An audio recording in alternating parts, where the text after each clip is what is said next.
Olá, tudo bem? Hoje o nosso bate-papo vai ser com Jomar Monerá e Rafael Zanola, sócios da RJDI e da Monza.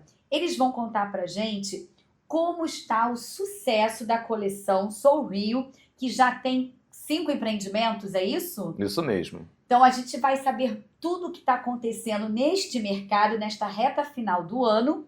E também eles vão dar uns spoilers para o início de 2026, não é isso? É isso aí. Então, como funciona? Qual o segredo do sucesso da coleção de vocês em tão pouco tempo, que vocês vão completar ainda 2 anos? Eu acho que o segredo é muito trabalho, né? Eu acho que é muito trabalho e achar a gente com bastante capacidade, fazer bastante pesquisa, ouvir os compradores, né? Se colocar no lugar dos compradores também, porque é um exercício que a gente sempre faz aqui para a gente ver, eu moraria nesse lugar, esse espaço aqui me atende. Então, eu acho que esse foi o segredo aí da gente fazer o início da coleção, né? E depois, acho que, talvez falando um pouquinho aí do porquê da coleção, era uma das coisas aí nessa nossa trajetória, que não é pequena no mercado imobiliário, que a gente sentiu necessidade de tentar reproduzir as coisas com uma escala maior. Lógico que os empreendimentos que a gente faz, eles têm uma característica de muito artesanal, né? É curioso a gente falar a questão de forma artesanal na indústria da construção civil. Mas quando a gente trabalha na Zona Sul, a gente vê que os terrenos, de modo geral, são pequenos, e a gente vê que a gente precisa, num terreno pequeno, adaptar bastante o projeto para que ele fique bonito, né? Então, e foi isso que a gente começou a fazer assim na nossa coleção. Acho que eu vou deixar o Rafael contar um pouquinho mais aí. Não. Isso que eu queria te perguntar também na sua visão, né? Assim, complementando um pouco do que o Jomar falou, acho que trabalho acho que grande parte da fórmula do sucesso da vida depende do trabalho, mas a gente tem uma questão de inconformismo. A gente o tempo todo está tentando melhorar o projeto, melhorar aquilo que a gente já fez e não ficar conformado de que aquilo já é o suficiente. Então, olhar detidamente o projeto, olhar detidamente os terrenos, ver qual é o melhor produto para aquela região, o melhor produto para aquele terreno e desenvolver aquilo que as pessoas às vezes não estão vendo. Então, esse inconformismo ajuda muito a gente realmente ter esse sucesso. E, além disso, eu acho que, complementando também o que o Jomar falou, essa questão da coleção, que acaba criando um pouco mais de escala, fugindo um pouco dessa questão artesanal da construção civil, é que a gente cria, no final, mais qualidade para o nosso cliente. Então, o nosso cliente acaba tendo melhor qualidade de atendimento dos corretores, melhor qualidade de recebimento dos seus produtos. Então, fica, no final, um processo durante toda a jornada do cliente, um processo muito melhor do que... E todos ganham, né? E todos ganham, exatamente, todos ganham. Ganham na eficiência, né, da obra também, em produtividade também, mas sem perder também, como o Jomar colocou, esse olhar também artesanal que vocês têm. Exatamente, com qualidade, olhando cada pedacinho, como é que poderia ser feito diferente, mas sem perder a escala, que também, senão a gente perde qualidade no fim do dia. Agora, uma pergunta que não dá para não fazer. Os terrenos na Zona Sul estão cada vez mais escassos. Como vocês conseguem, assim, bem é isso mesmo, como vocês conseguem esses terrenos que têm sempre uma ótima localização? Assim, quase não existe terreno, né? Eu procuro terreno e não encontro. O que eu encontro são prédios com vários apartamentos, uma loja. Então, assim, acho que...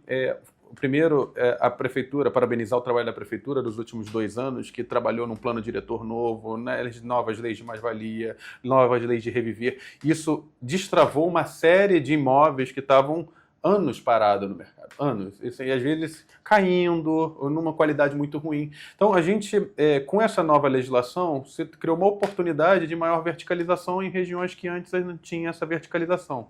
Você olha Copacabana, Flamengo, Ipanema, locais que estavam bem parados. Então, quando a gente observou isso, a gente viu que a gente poderia fazer produtos diferentes para essas regiões, e a gente considerou que, com aquele novo novo gabarito que se podia ser feito, você poderia viabilizar a compra de 3, 4 apartamentos e aí fazer uma demolição e fazer um prédio um pouco maior. E é um pouco maior, às vezes um prédio de 4 andares para um prédio de 10 andares, numa região que às vezes consolidada já é de 10 andares. Então, acho que é muito disso, assim, dessa legislação, e aí o olhar com calma, com tranquilidade, numa negociação, para a gente conseguir comprar terreno a terreno, que cada um é um artesanato. Mas eu ia falar, é assim, a coisa é a joia da coroa, porque tem que ser mesmo aquela coisa de um detetive, né? Porque a localização é um dos, assim, faz parte do tripé. Exatamente. Né? A localização é um dos tripés fundamentais, assim, e a gente sabe que assim, o Rio de Janeiro também tem esse trabalho do crescimento do turismo, que no fim do dia a gente faz muitos produtos para moradores, mas também faz produtos para investidores. Esse investidor, ele vai fazer o quê? Ele vai comprar esse apartamento e vai alugar. E normalmente ele aluga para quem? Para esse turista que hoje, até saiu uma reportagem no jornal, saiu de 1 milhão para 1.800.000 turistas esse ano. Então, assim, um número expressivo, é um número muito expressivo, então tem uma demanda latente que precisa ser atendida e a gente está atendendo com melhor qualidade, com um produto mais novo, mais bonito, que a gente acaba tendo um estoque na zona sul do Rio de Janeiro muito antigo. E aí, você antecipou minha outra pergunta, que era para perguntar para vocês assim, esse tipo de empreendimento, né, principalmente a coleção, é voltado para um projeto, vamos dizer assim, um empreendimento de estúdios, em sua maioria. Eu complemento você que, na verdade, isso foi um desenvolvimento ao longo do tempo. Tá. Quando criou a outra coleção na outra casa, a gente voltou para a locação por temporada. Mas quando a gente fez a coleção na nossa nova casa, a gente pensou o seguinte, eu posso ter produtos para moradia e posso ter produtos para locação. Então, a gente foi entendendo ao longo do tempo que se você colocasse tudo no mesmo pacote, ficava muito difícil do corretor entender, do cliente entender. Então a gente foi criando, e aos poucos a gente foi criando uma tagline. Então quando o produto é voltado para locação, ele é stay. Quando ele é voltado para moradia, ele é home. E agora a gente tem um híbrido. Olha! Conta um pouquinho do híbrido, seu Marco. Conta para mim, pra gente, né, para quem está nos acompanhando, como é esse modelo. E é interessante que a gente os desafios vão aparecendo e a gente vai pensando em como superá-los, né? E aí um dos próximos lançamentos aí do ano que vem vai ser o nosso primeiro produto Smart. Porque a gente ficou pensando, é uma localização muito privilegiada, e aí, já posso falar, né? Pode, vamos lá, fala, mas é o nosso primeiro do ano. É na Guangá Coutinho, ali em Laranjeiras, né? E aí é um produto tanto desejado para quem quer ter uma residência permanente, quanto uma residência de curto prazo. E a gente ficou pensando se isso não haveria algum tipo de conflito, né? Mas a gente falou o seguinte, até utilizando um aprendizado que a gente teve em Brasília, lá no plano piloto, de que as pessoas que podem morar lá, elas podem querer os serviços de curta duração. O que é isso? Num serviço de curta duração, por exemplo, você tem uma arrumadeira que vai lá, né? Sim. Uma vez por semana, todo dia, dependendo da frequência que for combinada. E numa residência, às vezes o que você quer também é que você tenha uma pessoa que vá lá durante 2 a 4 horas por dia e resolveu o problema. Já resolveu o problema. Então a gente está combinando aí com quem vai administrar o condomínio inicialmente de fornecer esse tipo de serviço. Então, quer dizer, você pode ter um apartamento de 2 quartos ou um apartamento quarto e sala maior, mas você também pode usufruir de produtos que às vezes estariam mais destinados a curta duração, a locação por curta duração, sim, do que mais você vai chegar e ter isso. E aí, lógico, a gente precisa também ter uma questão um pouco melhor de controle de acesso e tal, mas então, a partir assim, daquilo que podia se tornar uma questão, que podia ser um limão, a gente está fazendo limonada para que as pessoas também vivam num espaço, possam usufruir e fique até melhor do que estavam pensando inicialmente. Aí por isso que a gente está fazendo aí o Smart. Não, e uma maneira inteligente, inteligente de viver. Sim, e aí agora tem as perguntas aqui que eu creio que quem está nos acompanhando tenha também. Por exemplo, no Smart, lavanderia, tudo que vai ser oferecido, vamos dizer assim, que estava sendo oferecido nos projetos de estúdio, no Smart, nessa, né, nova linha híbrida, ele vai ter acesso também. E também nada impede... De você ter na sua casa também a sua máquina de lavar roupa, por exemplo. Exatamente. E aí ele tem essa, posso usar a minha máquina, se de repente, final de semana, alguma coisa que né, mais rápida, eu uso a lavanderia. É isso. E uma outra questão... Ou uma coisa maior, né? Porque às vezes as pessoas têm uma máquina, mas elas acabam depois, você precisa de, eu quero lavar um edredom. Exato. Então, aí você na lavanderia, né, compartilhada do próprio prédio, você não precisa mandar para uma... Você usa aquela, porque às vezes você tem uma máquina menor, né, que não seca ou que seca, né, porque essa lava e seca às vezes leva 5 horas, gasta muita energia. Então, quando você tem uma máquina profissional no condomínio, para determinadas coisas é melhor utilizar a máquina profissional. E aí, assim, uma outra coisa que eu queria perguntar é que justamente, a gente sabe que tem muita gente que gostaria, principalmente de condomínios um pouco mais antigos, que estão na Zona Sul e tem essa vocação de aluguel de curta temporada e estão enfrentando problemas porque não vem na convenção. Sim. Nessa modalidade de vocês, no Smart, também já vai ter essa também já tem essa previsão.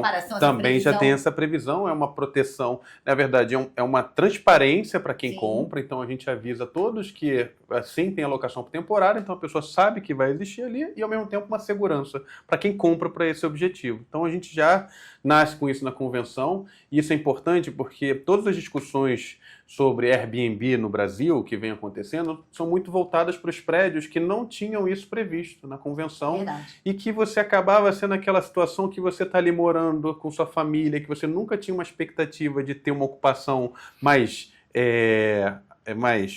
com rotatividade, e que agora você acaba tendo aquela rotatividade. Então, quebra uma situação que estava ali, um status que já estava ali definido. Em compensação, nosso produto não, você já compra sabendo, e aí você tem alguns pontos que não são tão positivos e muitos pontos positivos, como o Gilmar colocou. E aí já vem preparado para isso, exatamente, né? Porque eu acho que uma das dores, assim, é quando as pessoas já têm um prédio muito antigo, de 50, 60 anos, então às vezes o prédio não está preparado para nada, né? Mal tem aquele porteiro que fica ali, não tem uma pessoa para fazer uma manutenção se der algum vazamento, porque quando o prédio é mais antigo, você aluga às vezes o apartamento, mas às vezes a pessoa já nem sabe usar muito aquele apartamento, quando vê já está vazando. É quer dizer, e aí você não tem uma equipe, né? A pessoa pronta, não faz pronta para resolver. Então isso acaba sendo um problema.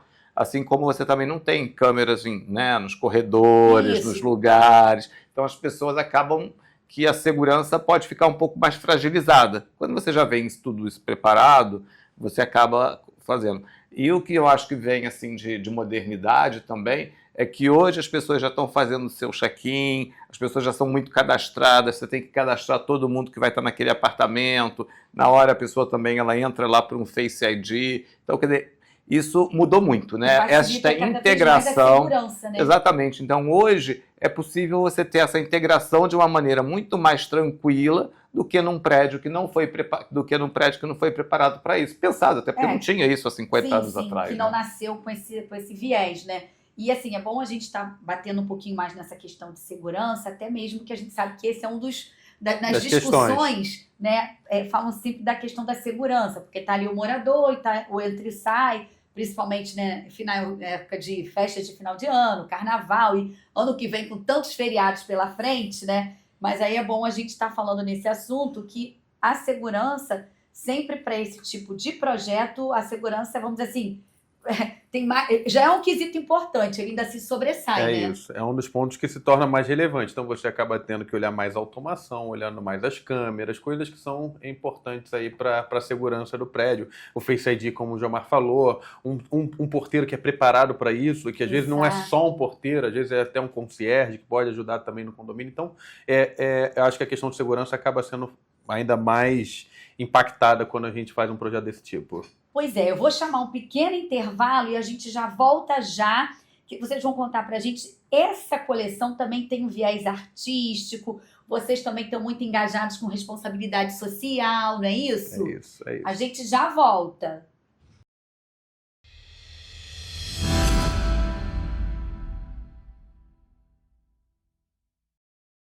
Olá, e voltamos com o Jomar e o Rafael, que agora eles vão contar pra gente como a coleção tem esse viés também artístico e o que isso acrescenta para quem está comprando um imóvel desse tipo e também para a cidade. Então, foi nesse nosso trabalho de pesquisa, do que a gente podia fazer, colocar no prédio, na conceituação, que uma das coisas que a gente viu assim que no mundo todo é bastante valorizado é quando você coloca a arte num empreendimento novo. E aí nós pensamos assim, puxa, como é que a gente pode fazer isso? E aí a ideia que surgiu, né, foi a de contratar um curador, né? Então a gente tem aí um curador, que é o Luca, que para ajudar a gente a escolher, a estudar um pouco o prédio, a região né, encontrar algum artista. A gente, né, tem aí utilizado artistas nacionais, mas não só do Rio de Janeiro, para fazer cada prédio. E às vezes, até, né, falando um pouquinho da questão, que acho que foi um dos nossos primeiros desafios, e assim, de limão a gente fazer limonada, Verdade. a gente estava pensando o que fazer num prédio na Barata Ribeiro, né? E aí o prédio na Barata Ribeiro, ele tinha uma fachada cega nos fundos, e a gente falou, puxa, mas a pessoa vai ficar olhando aqui para esse paredão branco, né? Aí a gente pensou, puxa, podíamos pensar, fazer aqui uma parede verde, mas a gente falou, gente, uma parede verde com 40 metros de altura não vai funcionar, né? E aí a gente pesquisou, conversou com o Luca, e a gente falou assim, puxa, tem um artista, né? Tem um artista lá de Curitiba que fez um painel enorme lá, um dos maiores painéis aí da América Latina, e a gente falou, puxa, vamos estudar o assunto, né?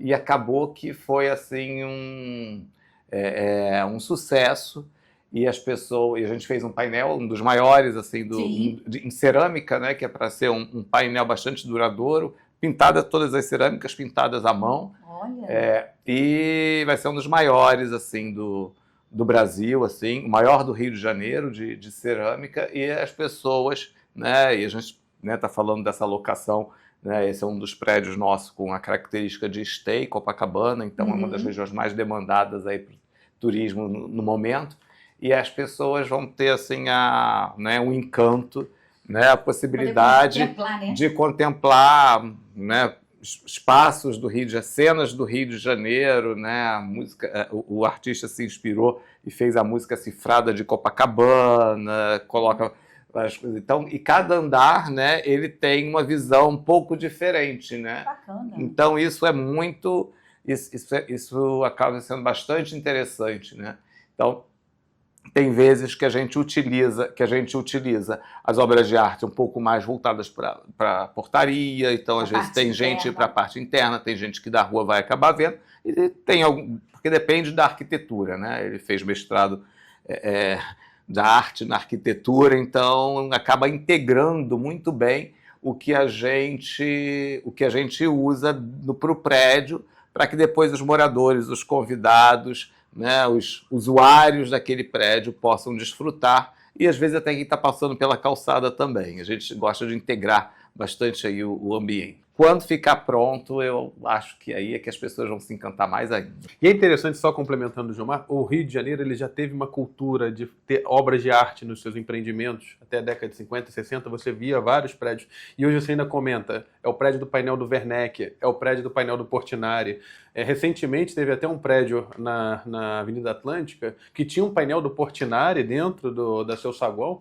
E a tamanha valorização que aquilo gerou para o prédio, eles entenderam que não fazia mais sentido aquilo ficar ali dentro, e eles venderam aquele painel por 8 milhões de reais. Então, assim, a gente traz um painel artístico que vai trazer a questão da contemplação, mas também a gente acredita na valorização ao longo do tempo. No final, oferecer algo que a pessoa às vezes não tem oportunidade de ter na casa dela. Então, a gente faz uma obra com curadoria e que a gente consegue fazer uma coisa diferente. Vocês também têm um olhar para a responsabilidade social. Queria que vocês falassem um pouquinho também. Isso eu acho que vem assim de um amadurecimento até na vida, assim, né? Acho que a gente vai envelhecendo, e aí a gente tem assim o desejo de devolver um pouco as coisas para a sociedade, né? Acho que o desejo e o dever até. E aí a gente, então, quando começou a empresa, a gente, né, estávamos pensando fazer, além de toda essa parte imobiliária e que realmente toma o nosso tempo quase todo, mas a gente ter um carinho, ter um olhar para que a gente pudesse fazer alguma coisa com essa responsabilidade social, né? Então a gente tem feito isso, né? Cada empreendimento a gente tenta fazer um pouquinho e isso vem aumentando e se tornando uma parte bastante significativa da empresa. Os funcionários, os colaboradores, eles gostam. Todo mundo engajado. Todo mundo engajado. Os clientes, né? A gente teve aí uma oportunidade, no nosso último lançamento na Princesa Januária, a gente fez um espaço assim, interessante, dedicado, né, a uma rede que a gente apoia de ONGs da Baixada. E aí a gente fez um café, né, e aí cada dia uma dessas ONGs que participam dessa rede vai e fica responsável pelo café. É uma coisa assim, que a gente pretende repetir em outros empreendimentos, de alguma forma, às vezes uma forma um pouco mais discreta, às vezes uma forma um pouco mais presente, assim, efetiva, mas que eu acho que a gente vai continuar fazendo isso por bastante tempo aí na nossa empresa. Parabéns pela iniciativa de vocês. Obrigado. Eu gostaria de saber se vocês poderiam dar um balanço de 2025, quantas unidades vocês lançaram, se os estúdios vão continuar em alta e vocês também ganharam o prêmio ADM pela coleção, não foi isso? Foi isso, Queria que vocês contassem um pouquinho. Assim, 2025 foi um ano assim de muitas realizações pra gente, assim, ter feito nesses últimos 12 meses cinco empreendimentos, basicamente um foi em novembro do ano passado, mas dá para quase considerar 2025. Então a gente começar uma iniciativa que tem 2 anos, e em 2 anos a gente conseguir fazer 5 empreendimentos, acho que foi um super sucesso. Então a certeza. gente fica muito feliz por isso. Então a gente lançou empreendimentos no Flamengo, lançou empreendimentos em Ipanema, 2 em Copacabana, 1 no centro da cidade. Então, assim, de total de unidades, a gente está falando de quase 350 unidades e um total de VGV de quase 300 milhões. Hoje já nos coloca entre os 10 maiores empresas do mercado do Rio. Foi um ano, então, de muito sucesso e coroando esse fim de ano, a gente teve realmente a premiação ADM, que a gente foi reconhecido como destaque de concepção arquitetônica, nossa coleção. Então, todos esses projetos acabaram, cada um ganhando um pouquinho desse prêmio. Então, e o melhor, então, os prédios que estão por vir também são coroados com esse prêmio. Então, é uma conceituação que continua. A gente tinha uma previsão de ter um horizonte pelo menos de 2 anos dessa maneira de ser e depois aperfeiçoando, atendendo às necessidades de mercado e tudo mais. E aí, e você também perguntou sobre a questão de se os estúdios continuam em alta, né? Isso. Então, acho que a gente pode dividir aí em 2 momentos.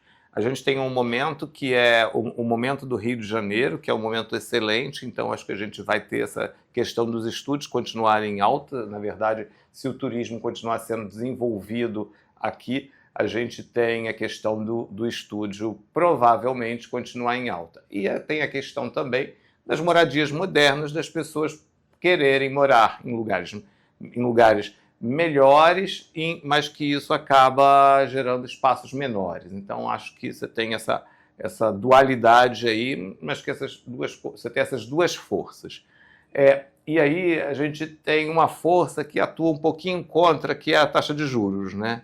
Então, neste momento, a gente tem está forte, mas aí a perspectiva do mercado, né, do mercado financeiro, é que essa taxa de juros comece a cair já no início de 2026, né, termine o ano hoje. Na verdade, a gente fala de perspectiva de hoje, tudo pode mudar, mas que já termine aí o ano de 2026 perto dos 12%. Então, assim, se a taxa de juros, né, começar a cair, ainda mais os estúdios possivelmente vão se valorizar mais, possivelmente vão ter mais liquidez e vão se tornar ainda mais atrativos para os investidores. E aí, desculpa, só um complemento só em questão da locação por temporada, né? Que isso olhando do ponto de vista da demanda de quem quer alugar o imóvel, né? A gente nota assim, que depois da pandemia houve uma grande mudança do modelo de trabalho. Todo mundo percebeu isso, né? As pessoas passaram a usar o home office como um instrumento permanente, ainda que seja um híbrido, parte presencial, parte em home office. O que significa isso? As pessoas passaram a ter mais tempo. elas passaram a ter mais dinheiro, porque elas passaram a não ter que se deslocar tanto. Exatamente. Então, com isso, onde elas estão gastando? Elas estão gastando no turismo. Não é à toa que o Rio de Janeiro, e não é só o Rio de Janeiro, o mundo está vivendo uma febre de turismo. Então você vai, quando você olha Flat, quando você olha esses estúdios, você olha essa febre de estúdios, México, Miami, Buenos Aires, Rio de Janeiro, Lisboa, você vê isso no mundo. Então o Rio de Janeiro está vindo a reboque disso, é um reboque de um movimento mundial e que eu acho que só vai continuar porque o modelo híbrido veio para ficar e de uma forma mais permanente. Então as pessoas vão ter mais tempo e vão querer viajar. E no que vai querer viajar, tem uma demanda que precisa ser atendida. Uma outra coisa que eu queria aproveitar e perguntar para vocês, como o Jomar colocou que tudo muda, antes, sei lá, uns 2, 3 anos atrás, os jovens queriam experiências, não queriam comprar. Agora, várias pesquisas apontam que os jovens querem comprar o seu imóvel. Então, assim, isso também, o estúdio, facilita também a entrada do jovem, ou estou errada? É perfeito isso, porque você pensa, uma cidade que às vezes está muito focada em unidades maiores, acaba não permitindo que o jovem acesse. Então, pensa no seu filho, se você às vezes não puder ajudar, como é que ele vai comprar um apartamento? Então, o estúdio acaba sendo essa primeira oportunidade de entrada. E aí, o que não pode faltar no estúdio? Num projeto de estúdio. Vamos lá, o que não pode faltar, eu acho que o estúdio ele tem que ser muito bem resolvido do ponto de vista interno, então, pensando no apartamento, acho que você tem que pensar lavar louça, lavanderia, às vezes um espaço que permita ter mais do que 2 pessoas, porque muito do público que usa o estúdio é uma pessoa que vem em família e ela não quer ficar num quarto de hotel, que às vezes ela teria que alugar 2 quartos de hotel. Então ela quer ter ali uma solução em que ela resolva a vida dele, as crianças ficam ali perto, em que ela possa ter uma cozinhazinha em que ela pode fazer alguma coisinha para a criança. Então eu acho que isso assim, é fundamental no estúdio. Tá. E aí, além disso, acho que as áreas comuns, você tem uma academiazinha que a pessoa possa pelo menos dar uma utilidade, uma piscina, e uma coisa que a gente vem fazendo bem interessante, que foi já fruto desse entendimento da demanda do consumidor. Então, os nossos estúdios hoje, a gente pensa de uma forma que ele tenha características que o hotel é um grande benefício. Então, por exemplo, você chega com sua mala num estúdio, chegou antes do horário do check-in, como é que você faz com sua mala? Você tem que, às vezes, ficar andando com essa mala por aí. Hoje, nossos estúdios já são pensados para ter um maleiro ali para pelo menos você guardar enquanto você não pode fazer o check-in ou quando você faz o check-out também guardar. Então, são coisas de uma nova necessidade. Então, a gente, acho que são essas características, a questão da segurança também, que é fundamental, que a gente falou. Então, localização, com certeza. Essa, se não estiver bem localizada... E falando um pouco também, já pensando no futuro, né, tem a questão da flexibilidade, que é essa questão de ocupação do espaço. A gente está estudando um pouco essa questão desses mobiliários, que eles vão se revertendo para aquilo, porque às vezes você quer receber uns amigos, você não quer receber onde tem uma cama, né? Então você tem um mobiliário e um pouco também aí pensando no lado do... Não, tem 2 lados até. E a questão da tecnologia, que hoje também a gente já está preparando os nossos estúdios para que eles tenham para que seja fácil você integrar com o sistema, por exemplo, Alexa. Isso ajuda muito para quem vai colocar. Então a tecnologia ela acaba ajudando e sendo necessária também para o futuro, né? A gente chegou ao finalzinho do nosso programa, mas eu queria que vocês colocassem para a gente assim, qual a perspectiva para 2026? Bem rapidinho. Bom, a gente vai ter um ano em que a gente vai fazer mais 3 lançamentos. Então, a gente tem já contratados. Então, um lançamento em Laranjeiras, um no Flamengo e um no Centro. A gente está muito animado. Vai ser o primeiro, como a gente falou, o primeiro projeto na Gago Coutinho, um projeto Smart. E os outros mais voltados para estúdio. A gente tem um projeto no Centro que a gente é um apaixonado, que a gente vem trabalhando nele há 2 anos e agora acho que vai chegar a hora dele. Então vão ser produtos desde estúdios e quarto-salas, que são produtos mais voltados para locação por temporada, mas a gente também vai fazer o 2 quartos e 3 quartos para esse morador que às vezes não consegue acessar uma moradia de boa qualidade e quer estar em um local muito bom, muito privilegiado, perto de todos os transportes, infraestrutura, com toda a mobilidade. Então a gente está muito animado com esse projeto. Que bom! Quer complementar com alguma coisa, Jomar? Eu acho que isso já esse ano aí está parecendo mais o primeiro semestre. Eu acho que teremos novidades no segundo semestre, aí, novos empreendimentos aí, novos terrenos aí que a gente está aí no garimpo aí. Bom, com certeza. chegamos ao finalzinho do nosso programa. Espero que vocês tenham gostado. Agradeço a vocês pelo tempo, né, nessa reta, nesse segundo semestre aí tão agitado. Obrigado que pelo convite. agradecemos. Obrigado. Tchau, tchau, gente. Tchau. Tchau, tchau.